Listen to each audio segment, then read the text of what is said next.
one more following up on that, but I mean, the president himself laid out this aid plan at the State of the Union. It was quite a the United States was very visible in that, saying that, talking about the portable pier and everything.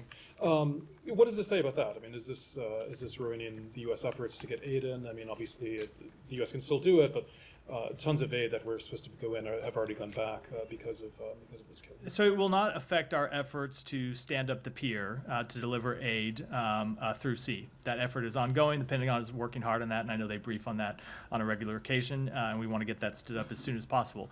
Of course, this strike does reveal the very difficult situation that aid workers on the ground inside Gaza face when it comes to not just receiving aid in Gaza, but then actually delivering it. So, for example, and I know we've talked about this quite a bit over the past few months, it's one thing to get aid into Gaza, either through Rafah or Kerem Shalom or through a maritime option when we have that up and running.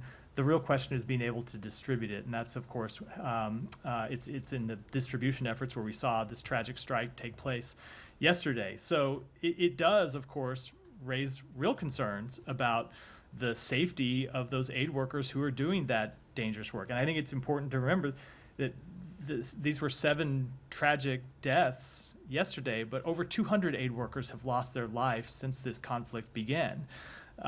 So that just reiterates and heightens the need for Israel to do better going forward. And it's why the steps that Minister Gallant outlined yesterday, we are going to be watching closely to see if they are fully implemented and implemented in a way that yields better results, because there very much need to be better results. And again, I'll come back to one point that we often make, and you've heard me say this, you've heard the Secretary say this publicly, but this is a case that we make directly to the government of Israel. They need to do better in delivering in allowing humanitarian assistance to be delivered, and in achieving better deconfliction and coordination measures for the benefit of the innocent civilians inside Gaza who are suffering.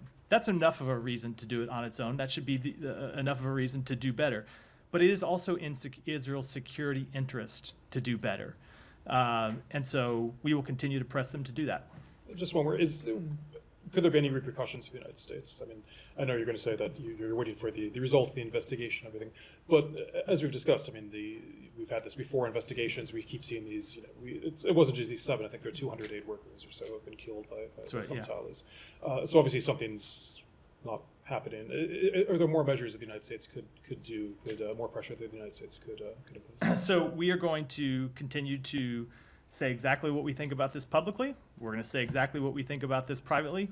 We're going to offer our best advice to them on things that they could do better, and we are going to push them to do better as we have done since the beginning. Come here.